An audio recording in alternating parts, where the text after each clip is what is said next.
What is up, everybody? It's Dr. Vibe here, host and producer of the award-winning Dr. Vibe Show, the home of Epic Conversations, and I'm the host of Epic Conversations, 2020 Best Podcast News Award winner, and 2018 Innovation Award winner given out by the Canadian Ethnic Media Association. I also co-host and co-produce the only online show in the world for dads and fathers. It's sponsored by Dove Men Plus Care.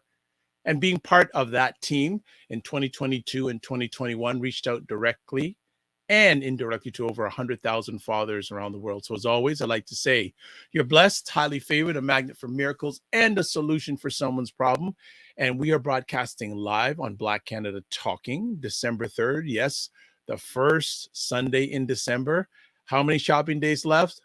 I don't know. And I don't care right now. So for those who do or do not know about Black Canada Talking, it's an online event where we get Black Canadians to give their opinions, thoughts, and ideas and their POVs on things that are not only happening in their world, but also globally. So we've been doing that for a while, and we always like to have new friends on Black Canada Talking. But before we go any further, I always want to encourage you, if you're up to it, to subscribe to the Dr. Vibe Show on YouTube. Hit the subscribe button and hit the notification button. That notifies you of upcoming conversations, because I usually do minimum 4 live a week. Also follow the Dr. Vibe Show on Facebook, Instagram, and LinkedIn. And also too, if you would like to advertise your business, product, or service on my platform or any of the platforms that I host, please feel free to email me at dr.vibe at the drvibeshow.com. As I mentioned, we like to have new friends on the Dr. Vibe Show platform, but today we have a returning friend who I saw. Did we see each other maybe about 2 or 3 months ago? And we had to cut our conversation off because we would have ignored the event, which was, and she knows that. We would have ignored the event, and that would have been a little bit rude. And we don't like being rude, but it was good to, and she's laughing in the green room. She knows exactly. She said, Dr. Vibe, I could just chat with you for hours. Well, the next step, the next part of our journey is today. And then we have a brand new friend with us today. And they're going to be on in just a moment. But recently in Toronto, we had a great event held by the Black Physicians Association of Ontario. It was called a Black Health Talk, and was a fireside chat for women refugees. And this conversation, no one knows about this who's coming on today, but is very close to my heart, because over the last few months, I've been giving my time, my energy to a group of 8 Black African refugee women and 1 gentleman. And the stories have been incredible. Their sacrifices, some of these mothers leaving their kids back at home for a better life. And it's just been amazing. So I got to shout out to Anita Wong, who has made this conversation happen. And when she brought this to my lap, I said, I'm all in. I'm all in. So let's bring Chenai up. Let's bring up Dr. O. Geez, Dr. O. Mine, this is Dr. Phil, Dr. O. Now we got Dr. O. Good day, ladies. How are we? Excellent and excited to be here. Thank you for having us. Super Sunday. Yeah, there you go. Super Sunday. It's not even the Super Bowl. This is a better Super Sunday, right? Absolutely. Fantastic. So I'm looking forward to having another epic conversation. You're part of the party now, Dr. O. Okay. Realize that now. You're part of the posse, because now every time we get together, us 3, it's only epic conversations. So Chenai and I, we always have epic conversations. We know you joining us. You're with us. I'm with you. Yes. All right. So since you're the newer person, I don't know who you is, and our family don't know who you is. Can you share a little bit about yourself? Absolutely. So my name is Dr. Onye Nnorom, aka I'm known as Dr. O, and I am a family doctor and public health specialist. I'm assistant professor at the University of Toronto, as well as the past president of the Black Physicians Association of Ontario. So we're going to be talking about BPAO. I am past president. And my work, my clinical work, my work in academia, my community work has largely focused for the last decade on Black community health and issues of health equity, so health justice, and looking at how racism impacts people's health directly and indirectly. So looking at Black communities, but also other racialized communities, and how the stress of racism impacts health. So I wear a few different hats. Right now I'm taking a break from teaching. I'm on a sabbatical, on a teaching break, but yeah, pretty much all of my work has focused on that. So first of all, congratulations on all the wonderful things you have, Thanks. are, and will be doing. Now, you took a break. Now, have you filled that up with anything else? Are you really taking a break from teaching? Sounds I like you think know I got an doctors answer really already, but well. you can answer. Go ahead. So no, but taking things slower. The pandemic was a lot, right? Mhm. And so it's been very intentional that I could spend more time with my little ones. So I'm a mommy, and I have a 6-year-old, and my oldest just turned 8 last week. So it's been very intentional to just be doing things part time. I usually spend a lot of my time teaching. So Mhm. on this sabbatical, I have been doing a little bit more clinical work and outreach work that I didn't have time to do before. But overall, yes, rest is resistance, rest is necessary. I walk my talk as far as a healthcare person. I also believe in taking care of myself because it's important, period, but also so I can take care of others. So I have been resting actually. I'm proud of you. You Thank passed the you. test. Woo, thank you. You know, as Okay. doctors, we like passing tests. So, yes, thank you. And your patient's passing test too, right? Yes, yes. Absolutely. All right, Chenai, I've never met you before. Who are you?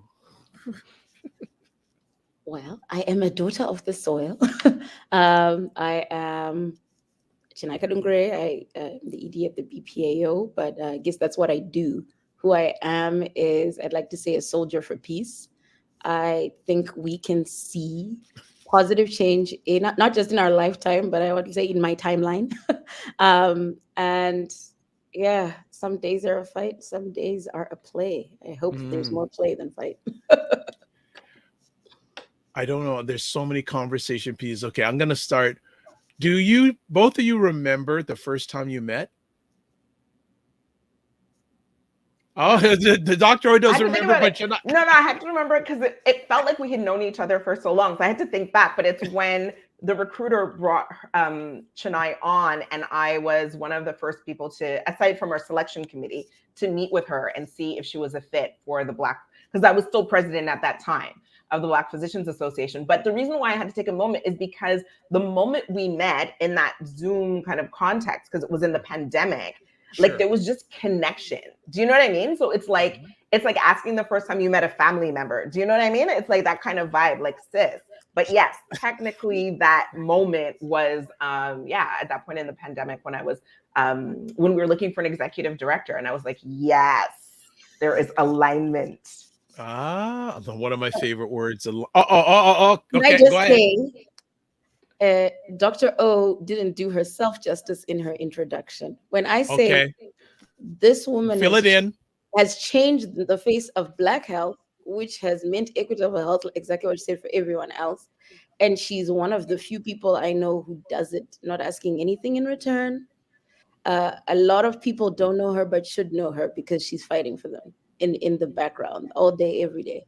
So she's one of those Wow. people. So if I could give her her Order of Ontario today, I would. I always tell her, I was like, that's What? Thank you. yeah. Thank you.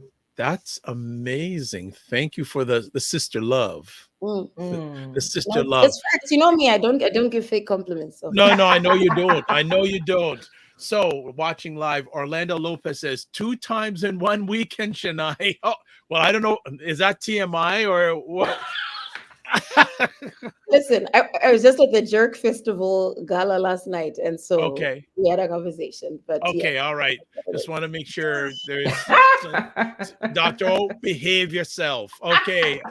Also, Trying. I'm trying. yeah, Dr. Tachi, who is chiming in from Florida, who hosts the livest online show about media tech and pop culture called Mediascope, which is on 5 p.m. Eastern Time on Instagram and then 6 p.m. on YouTube, Facebook, LinkedIn, and Twitch, and also is the head of Indie Soup Media, which is a brand new online network starting by the end of this year. It's going to be broadcasting on YouTube and also Roku, and maybe Facebook, but I know for sure YouTube and Roku. And the Dr. Vibe Show is going to be providing content to start off 3 times a week on that platform. Ooh. So there we go. And also Dr. Tachai, just this afternoon, have been asked to join together on another venture, which is a whole other conversation, but it's not about me. It's through me today.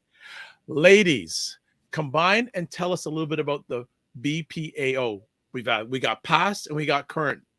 So combine together and share a little bit about the wonderful organization.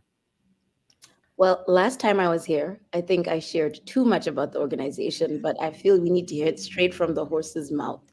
So Onye, I think you can tell people the history. Oh, wow. Okay, I'm the horse. All right. I didn't say anything. Me, Dr. Vibe is like, drink water, mind my business. That's, yes, okay. Go for it. Go for it. So, I mean, the BPAO is a beautiful organization that comes out of a history of Black folks I think when they were in university, so this is even before my time in the 90s, really recognizing that there needs to be a voice for us with regards to health and equity and justice, and also increasing more of us in the health fields. So this was an original group. In fact, I can't remember the original name. Abbas. Abbas. Thank you. It was Abbas. Thank you. Abbas. So that was an acronym, but it was like, for an Association of Black Health folks.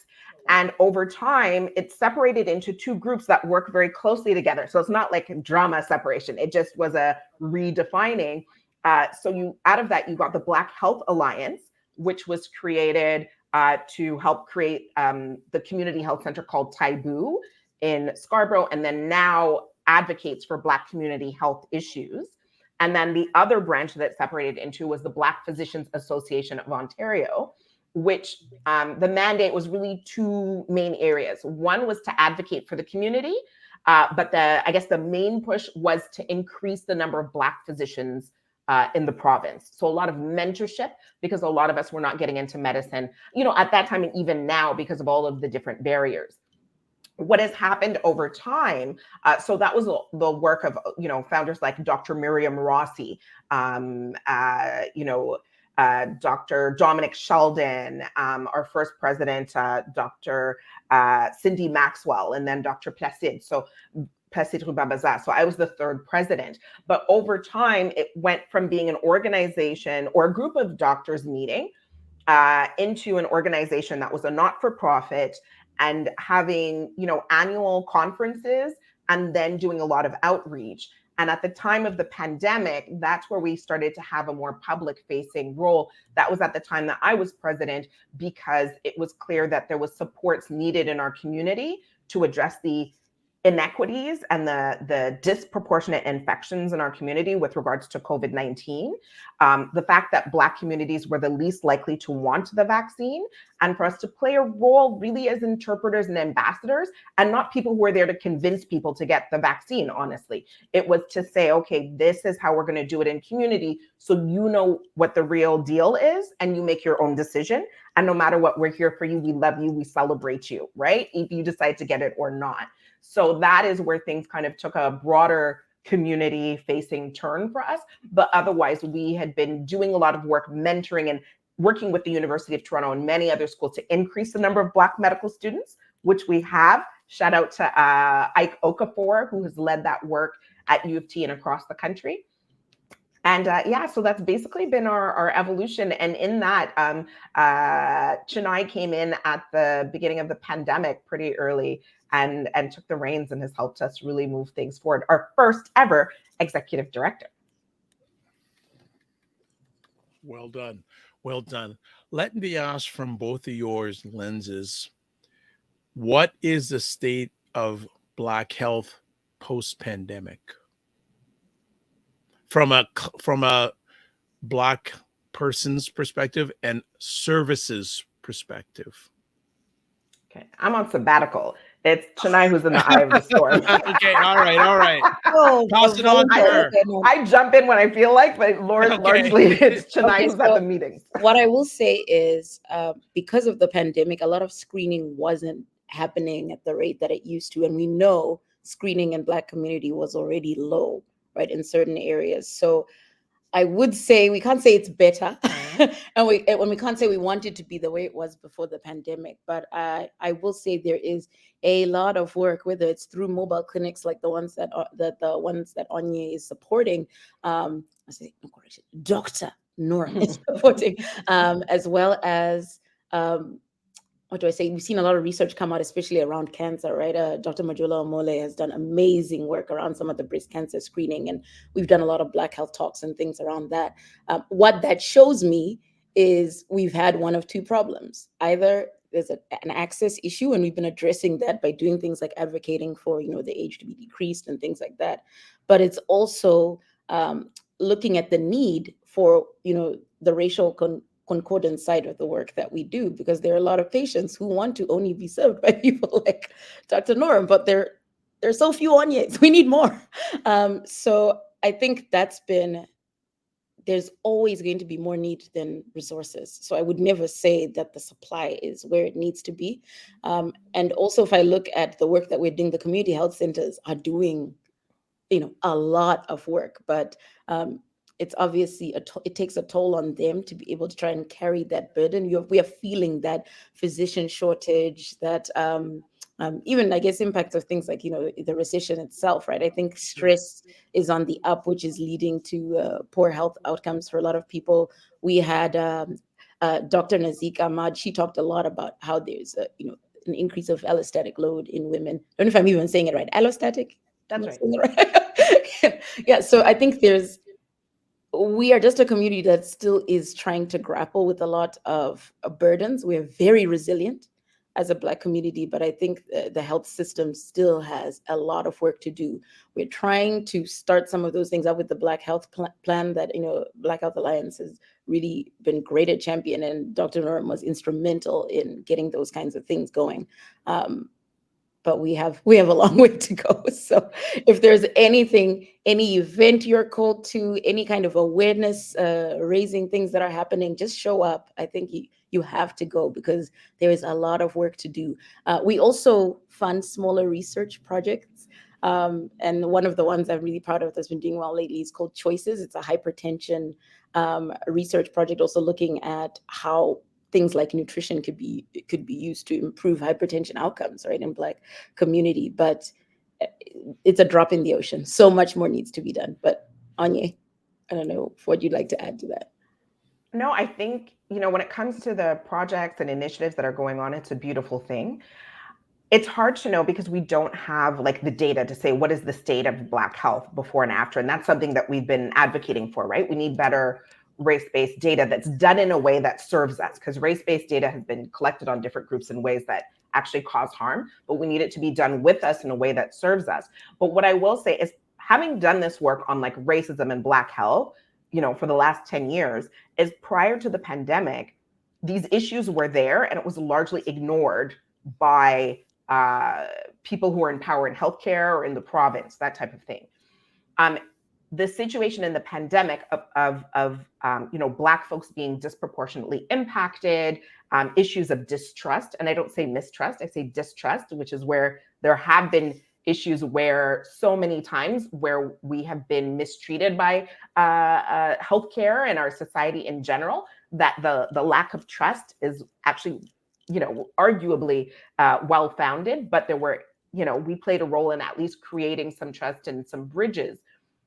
But aside from that, prior to the pandemic, you didn't see that kind of understanding or resources being mobilized. I would say another major thing was the murder of George Floyd and the international cry around anti-Black racism, and activists here in Canada saying no more, right? I would say that was actually the biggest shift in recognition that anti-Black racism was an issue in all of our institutions, healthcare just being one of them. So that since that time, a lot of activists, advocates, really advocated for change and resources in the community for Black mental health, for cancer screening, for more clinics to be opened up and mobile clinics, and for us to have a Black health plan with funding behind it.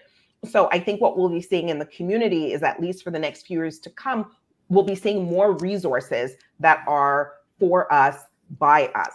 I don't know if that's going to always be the case. I hope so, but at least the resources are shifting in a way that can help folks. Are people's health worse than it was? It might be, because the pandemic took a toll on everyone, but there have been resources mobilized because of advocacy in our community. Okay.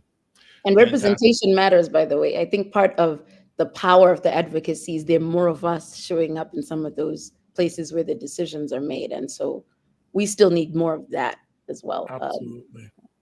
I will parking lot that. I want to get into some solutions, but we're going to parking lot that for the end of the conversation. But what we're going to do right now is we're going to take a quick break. And when we come back from the break, we're going to roll up the sleeves, since we're in medical, and get into the Black Health Talk, a fireside chat for women refugees that happened a little while back, but it's still a relevant conversation. It's an ongoing conversation. And Chenai and I, when we were at our last event, she goes, we got to get on and talk about this. So that's why we're here today. So you are watching Black Canada Talking Live. Hold tight. We're going to take a 90-second break, and then we're going to take it to another level with these two beautiful Black women. You know, and that's what I feel like. You feel like you're the Harriet Tubman of the mind. I am. I feel like I'm one of the Harriet Tubmans of intelligent Black people. Like, I want to liberate y'all from like being left behind and ignored and oblivion. No, really, the rappers get all the attention. You know, seriously, does anybody else feel this way? Like ignorant Black people, they'll be all up, you know, getting all the headlines on the Shade Room. Overly sexualized Black folks. Like the twerkers and the, you know, just people that, you know, don't always represent the best of us, you know, the diversity, you know, like people like Dr. Vibe. Like, everybody should know about people like Dr. Vibe. Dr. Vibe he's trying to do good work for Black people. Dr. Vibe from Toronto. Good to see you, my brother. Dr. Vibe. Everybody follow Dr. Vibe. He has a great show. He's very good at what he does, and I have a lot of respect for him. Okay, so let me hop into this. What's up, Dr. Vibe? How you doing? Everybody, if you see Dr. Vibe in the chat, everybody go follow the Dr. Vibe show. Dr. Vibe is a real smart brother and a good human being. I like the guy a lot, and he's very intelligent. And I think everyone should pay attention to what he's got going on. We got to shine the spotlight on the intelligent Black people out here that are really doing the good work.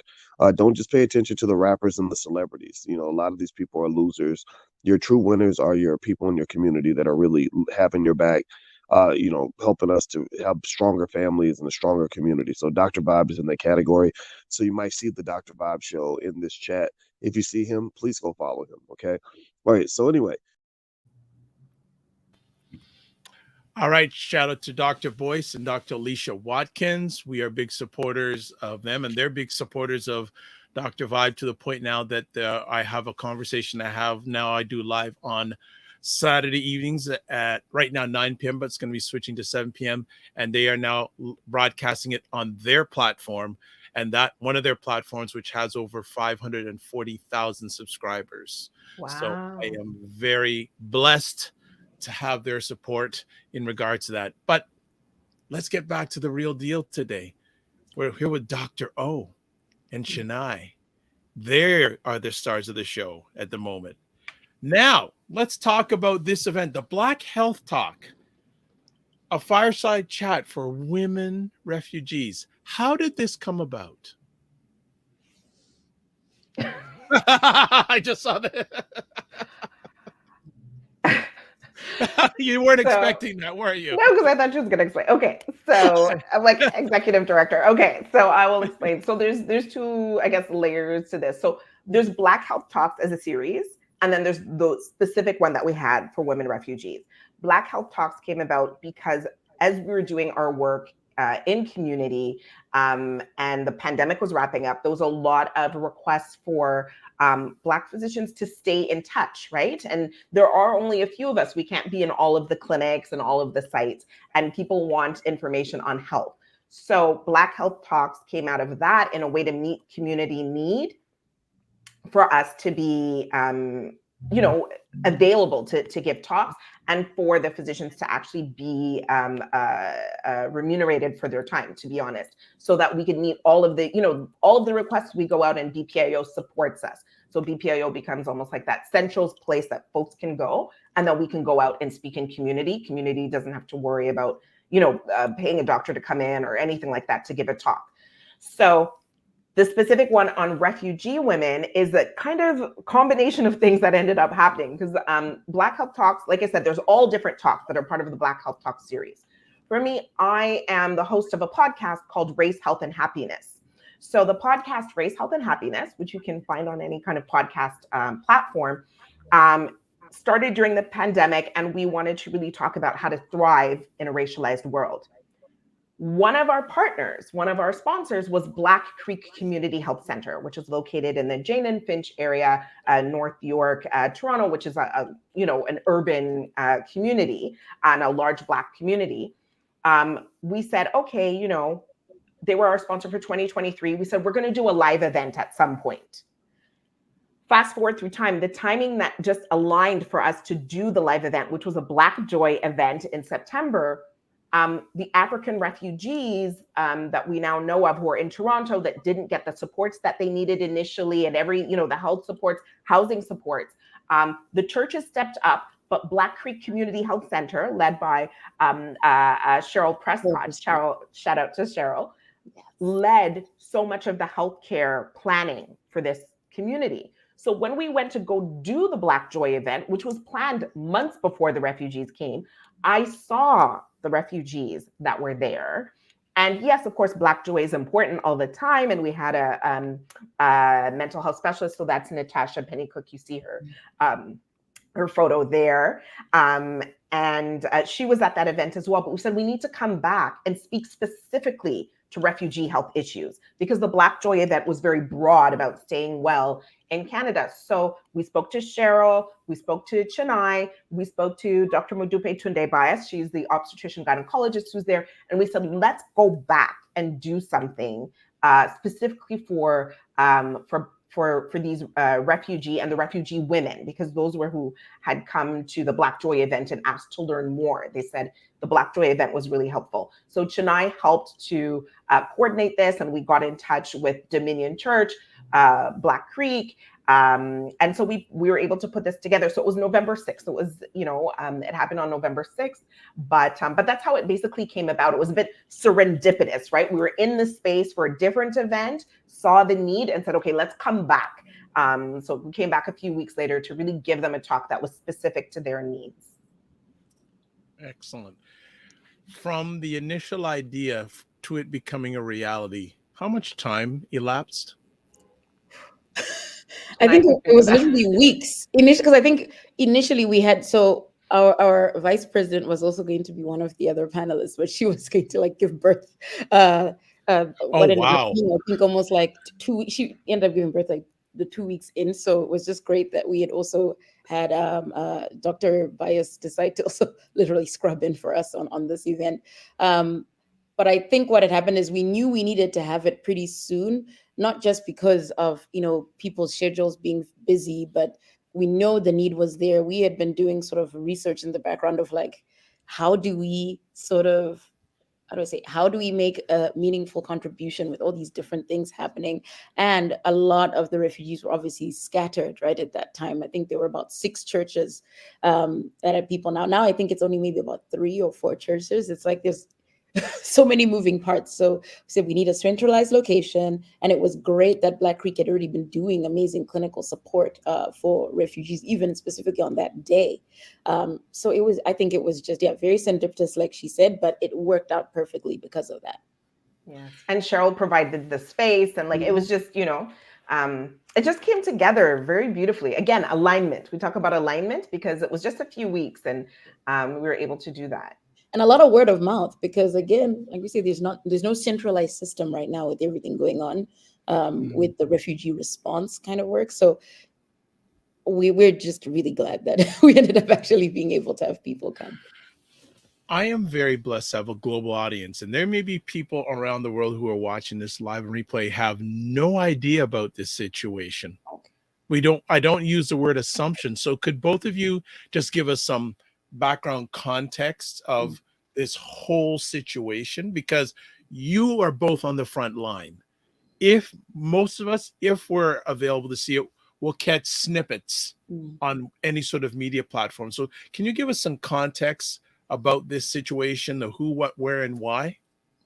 So since around July, there has been a higher influx of, I won't say higher, I will say the current influx ended up being a bit more pressurized because of housing issues that were already there, right, in Toronto housing. So we know there have been a lot of things like wars and things like that happening that has led to more need. And as African refugees sort of started coming, there was just no space in the inn, as they say, so people are being turned away at shelters. I think the current figure they have is shelters are turning away about 300 people a day in Toronto. And so obviously the African refugees then also had to feel that strain. But I think what was interesting in this particular issue is how it was almost, there was silence on it. It's almost like until Black communities had an outcry and kind of complained, that's when it sort of made it to the news.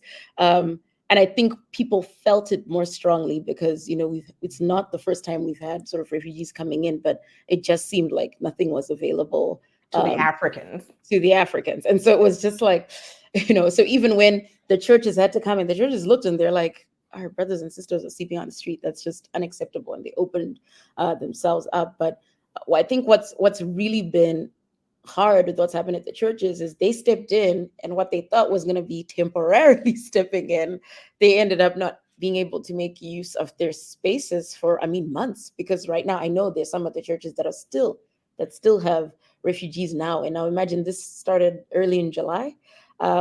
So that is a lot. And I know there've been, there were announcements about a lot of money and everything to solve this problem. But it really has been just like a mishmash of a lot of people sort of volunteering to try and solve the problem. And that's what I think has been just very disheartening about the challenge. I know now they have buses that are picking people up at the churches, and the main sort of hubs they're dropping people off in are Windsor and Niagara. But even that kind of procedure, I think there's just a bit more work that needs to be done in making sure that, there is more of a welcoming kind of energy for the African community coming. And I know even with just the paperwork, I must say IRCC did end up sort of like going to the churches and like getting people their brown papers eventually. But those early days, people didn't have status to be able to access many services either. So it was just one of those things. It's like, you'd like to help, but what are the ways people could help?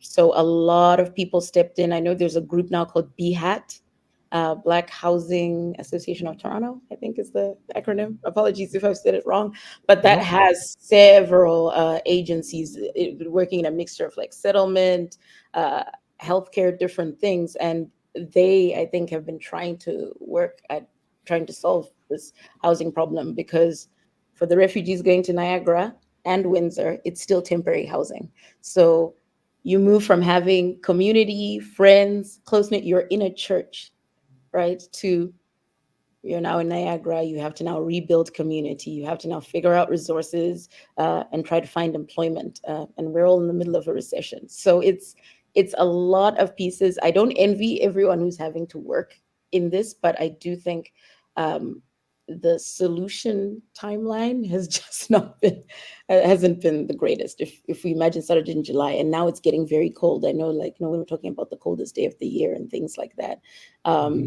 there's just so much more need. So we need to accelerate that housing solution. Yes, I think so. Chenai is our executive director, so she must speak diplomatically. I'm past president. I don't have to be diplomatic. So let's go. Okay, go in, doctor, go in. I don't have to be. I'm not on anybody's. You go in. So look, we have had refugees before, and I'm not going to start naming like countries where we had refugees, but where the refugees didn't look like us, housing was provided on time. People were given opportunities on time, jobs on time, and things flowed. When it came to the African refugees, what we ended up seeing is African refugees being, as you know, Chenai described, denied housing, being told there is no space for you, and a larger number of them on the streets in Canada with no housing, no plan for them. And so in a context where Canada just came out of, leaders saying Black Lives Matter, I think numerous people were able to contrast how these Black, African refugees were treated compared to some of the recent, asylum seekers or newcomers to Canada, and really felt like racism was a component of it.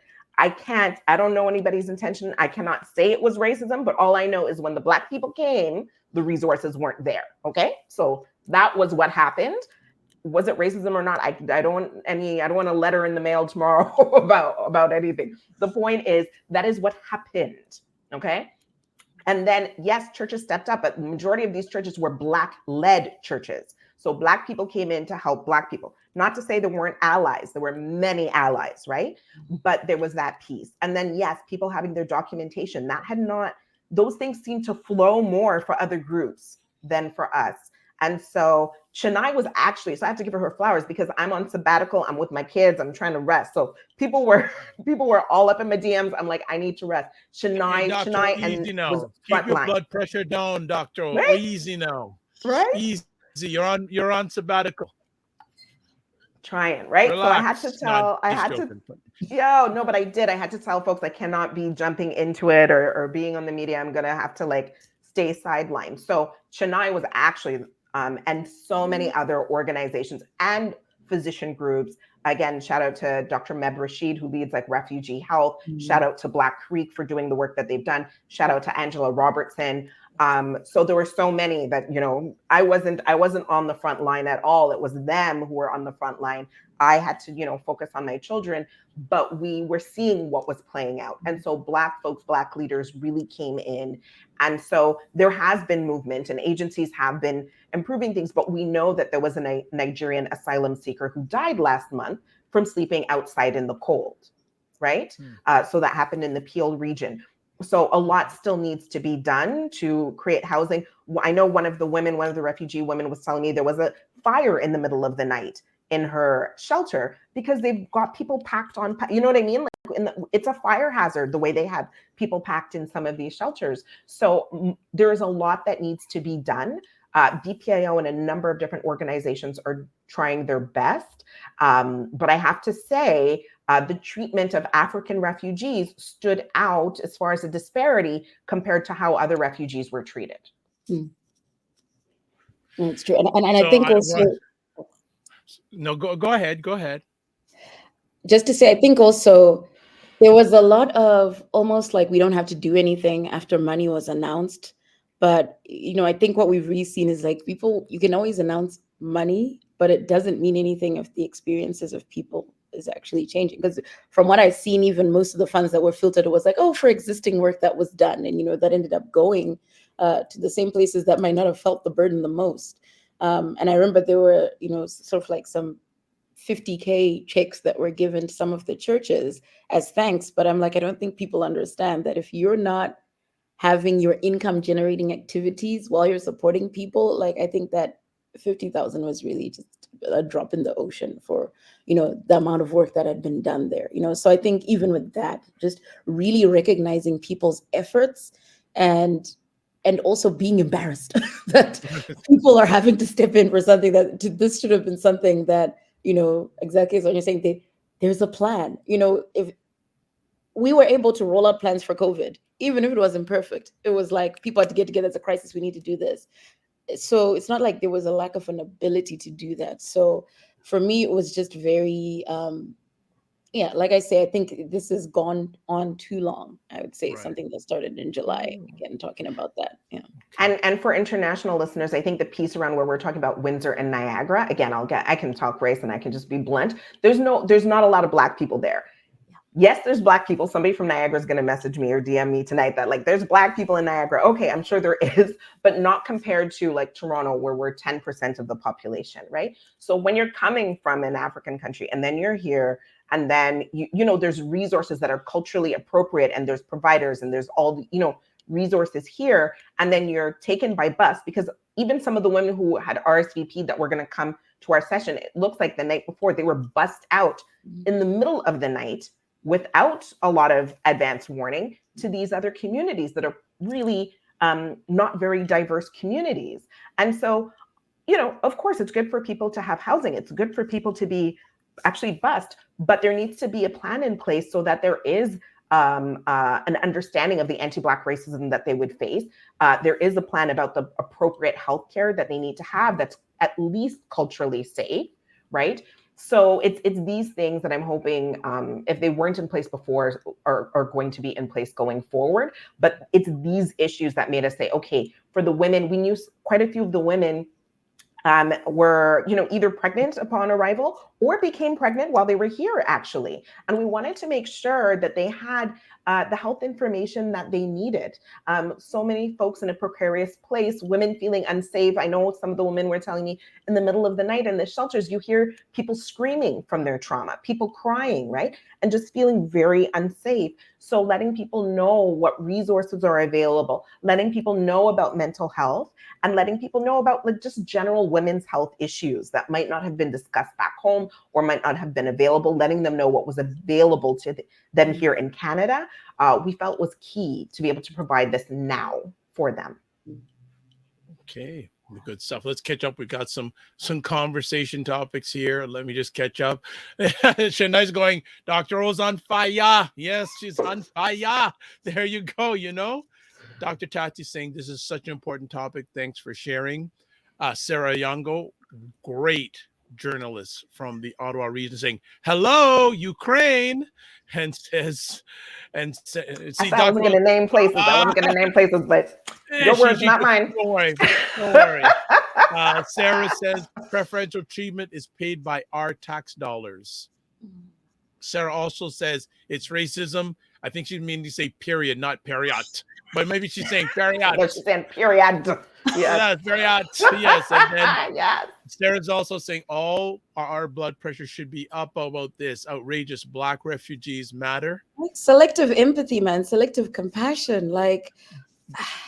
Dr. Tati says, my God. Sarah has a question you may or may not know. What's happening with the Francophone Black refugees who were shuffled out of Quebec to Ontario?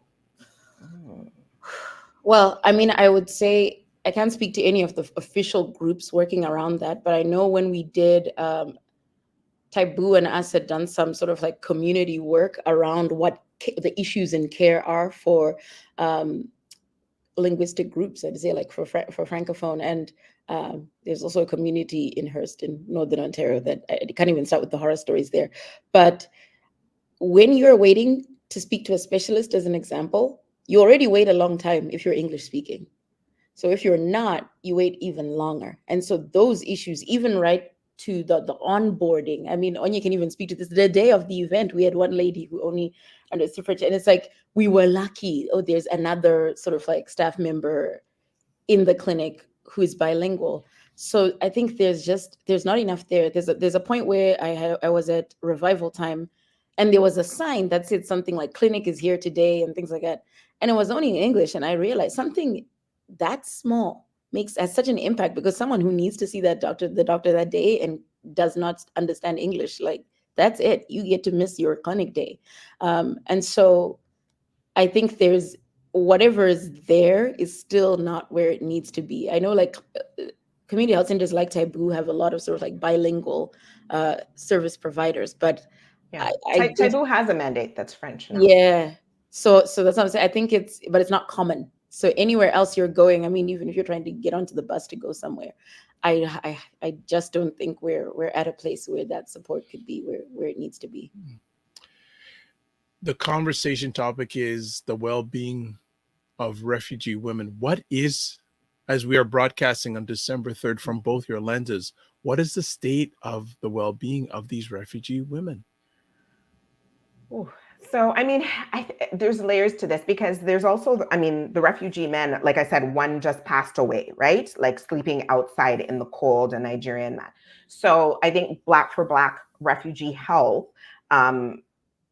it's dire. Like, yes, when you come to Canada and you've got your refugee status, so that's the brown paper and everything that Chenai was talking about. When they first came, a lot of them could not access the refugee health resources. So right there, that was a barrier. We focused on women because of the issue of pregnancy and the vulnerability around that.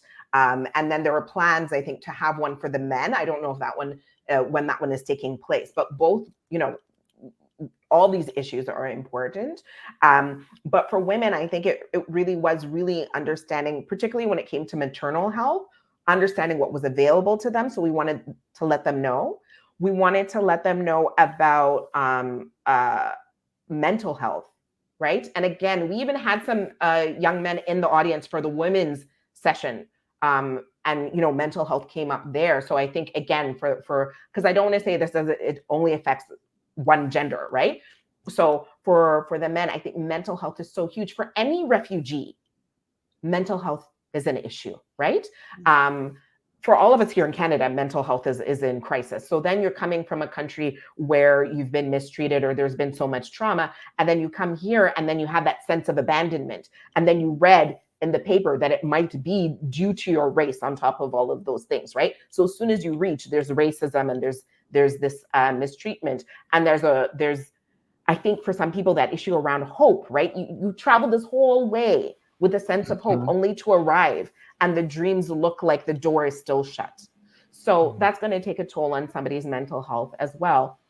And then specifically for the women, like I said, because of maternal health, and we know around Black women's maternal health, right? Whether you're a refugee or not, there are barriers there, right? As far as us, again, I'm a mother, I was pregnant, being believed, being, our pain being taken seriously, mortality as a Black woman, let alone you add that extra layer of being a refugee and not having as much of a voice. And not having your family there, right? You don't have your family there. They're, suffering back home likely and depending on you to provide support for them. And you are experiencing trauma here as a Black woman or as a woman who is pregnant. So all of those things, I think, were why we did it for the women, and making them know that, especially as asylum seekers, like there are mental health resources available, and there are mental health resources that are. So we created a resource document for them to know where the Black health centers are, centers like Taibu Community Health Center, Black Creek Community Health Center, but also Women's Health and Women's Hands that focuses on Black and racialized women. So I think, because now folks are all over in different cities. So I don't know the state of like all of the groups, but simply to say when we held that, we asked the women the questions that they wanted to know about. So that's how we had a sense. We didn't just come in and, decide what we were going to talk to them about. We asked those who had registered as Black refugee women, African refugee women, what were the priorities? And it was mental health, understanding racism, and then also interpersonal violence. So in relationships, right? Yep. The violence that can happen in relationships. So we talked, especially Natasha Pennycook, who's an amazing Black psychologist, talked about, physical abuse, emotional abuse, sexual and financial abuse, all the different types of abuse, so that women were aware of it. And we, again, created a handout so that they could find resources if they needed it. So those were the main areas that the women themselves asked us to speak about. Okay. And then in terms of in the clinics, there were a lot of the chronic conditions we see in Black community in general. Those were also still evident for a lot of those clinics. So it was people who had diabetes, hypertension, and I'd say, I guess, similar, like a high blood pressure. There was a lot of that. And I just think that a lot of that is always still linked to racism anyway, right? So if we're talking social determinants. Yes. Yeah. So again, if someone is coming from Africa and has no concept yet of being an other in that way, understanding how all of that impacts it will be huge. I mean, and if you're not used to sleeping in a place with 900 people, or however, I mean, it was like, I remember one of the rooms in revival time had something like 60, almost like 60 beds. And so, yeah, it's a lot. And I wish people just remember that anyone and everyone can be a refugee.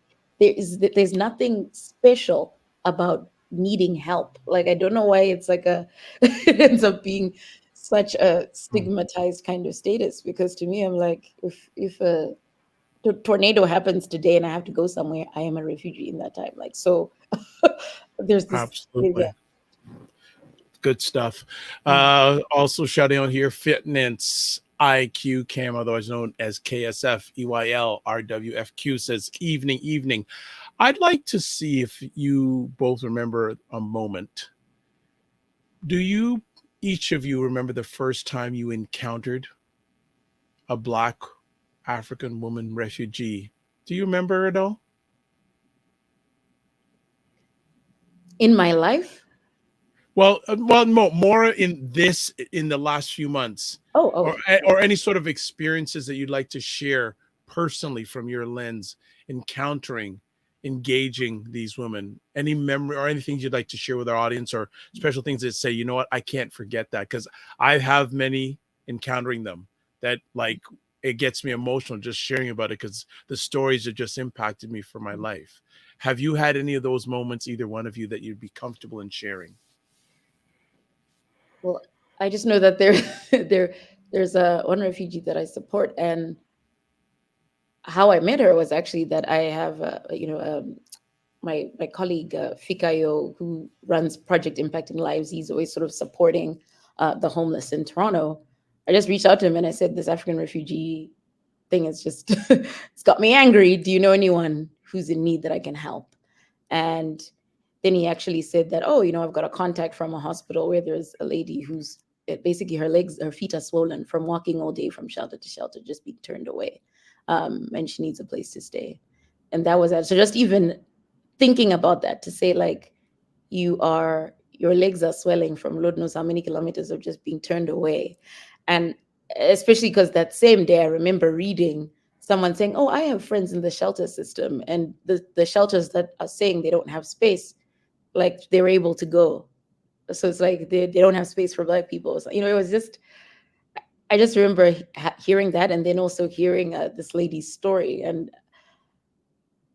just to say, to me, it was, it was hard to think of knowing that people are being treated that way, knowing that you've already arrived after a very long journey, escaping a very harrowing situation, just to witness almost like an unnecessary hostility from people. So I just remembered that, because I realize now that empathy is not a standard. It's not something everyone has. And so just hearing a story and trying to think, like, what that would do to you, and imagining what that does to that person, I think that was, I won't forget that for sure. Yeah. I think for me, because largely the outreach that we did was the event, and I've been, like I said, I'm on sabbatical and I'm trying to rest.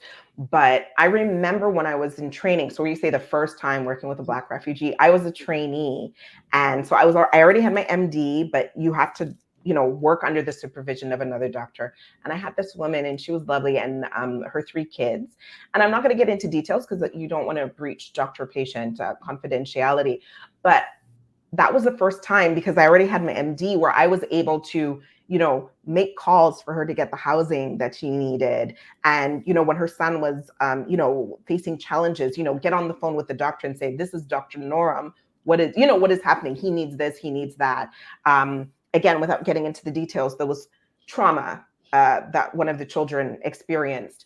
And being able to organize the mental health services, and then later to realize, which was learning for me, that although the child had faced the trauma, it was the mother who was carrying the guilt, and so the child was actually okay despite the trauma, but the mom, felt a great deal of guilt about it, and so we had to help her through that.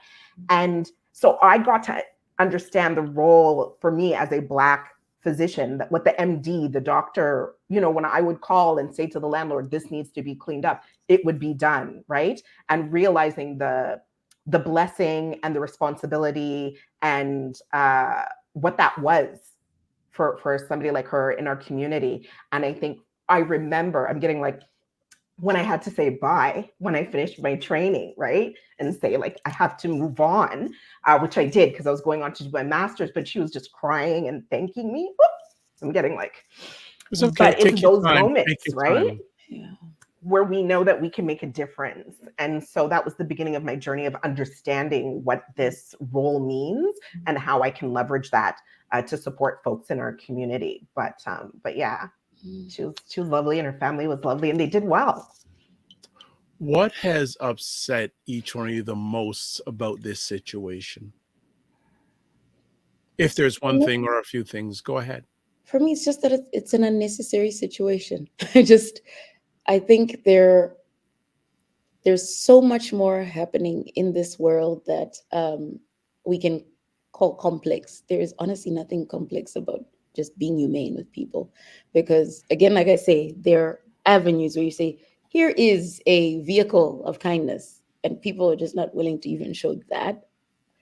That's what I think just hurts. Where it's like we kind of go full circle. I remember when we first had that, I think when we were part of the first article, I think it was like a CBC article or something in July, when we were still talking about that and saying, why do you have to wait for us to shame you into action? There's just some things where it's like, there are people sleeping on the street, and that should incense you enough and upset you enough to make a plan. Don't wait for people to be like, look at what everyone's having to do. Dr. O?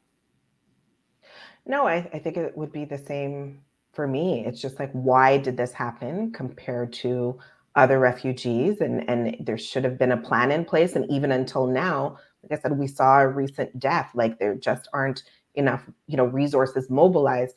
And so I found that upsetting. I think it's a beautiful thing how Black community has stepped up and allies have stepped up. For BPAO, again, like, we have resources available for refugees to understand how to navigate the healthcare system. So it was 2 different documents around just understanding the healthcare system, and then one specific to Black women's health. So, I do see a silver lining in the fact that we've been able to kind of at least provide some sort of product of navigation, helping people navigate through the system. But overall, it's maddening, as Chenai said, what has happened, and it could have been prevented. Okay. So as we're winding down our conversation today, have a 2-part question and maybe a third conversation, 2-part conversation piece and maybe a third, but a call to action. So for those who don't look like us, what is your call to action when it comes to this situation? Meaningfully contribute. The time when the news came out about the church, a lot of people went there and wanted to just kind of take pictures to show that they were I heard situations of that where people were donating, and they were making sure they took a picture of them donating. No, so things like that, like, just, you would never want to be treated that way. Like, I think, like, meaningfully contribute. If the same way you're gonna rally and do these large fundraisers, for whatever issue you care about every day. I mean, let's dispute that point that you care more about your dogs than you do about, communities of color. So I would just like to see a lot more. If there are more people who are allies speaking out about these things than us, then I feel like we're in a better place. I think it's a given that we do this. This is our Ubuntu, we'll always show. But I think we need people who don't look like us to be as, upset and active. Yeah. Dr. O? Yeah, no, I think that's it. It's be vocal, continue, because I think in the media, our Black refugees have largely been forgotten. So we need to keep the conversation going on social media, general media. And then also, donate. So speak out so that our politicians and everybody knows this is still an issue that needs to be on their agenda, and resources need to be mobilized. And then, yes, continue to donate and contribute. Ideally, not taking a selfie at the same time, but yes, let's donate and contribute to be able to mobilize resources for these folks. What is the call to action for the people who look like us when it comes to this situation? Because this became on my radar when there was a gentleman who's the president of Paramount Fine Foods, did a press conference downtown Toronto talking about this refugee situation. I go, wow, here's someone who doesn't look like me talking about it. And I'm going, did we miss the boat on this situation a little bit and we had to play catch up? No, I think the media doesn't show up for us. If we say we're doing a press conference, the same people don't show up the same way as somebody who doesn't look like us holds a press. Because I mean, the churches, it's the Black-led churches that showed up. It's a Black community, but we don't have the same, microphone amplification. So what is then the call to action for those who aren't in the church environment who look like us when it comes to this situation?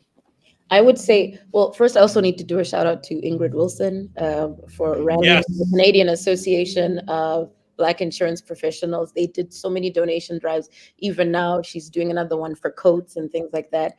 And she's one of those people who'll approach me and say, "What can we do? What can we do?" And I think Craig Wellington's been the same. They've been very supportive.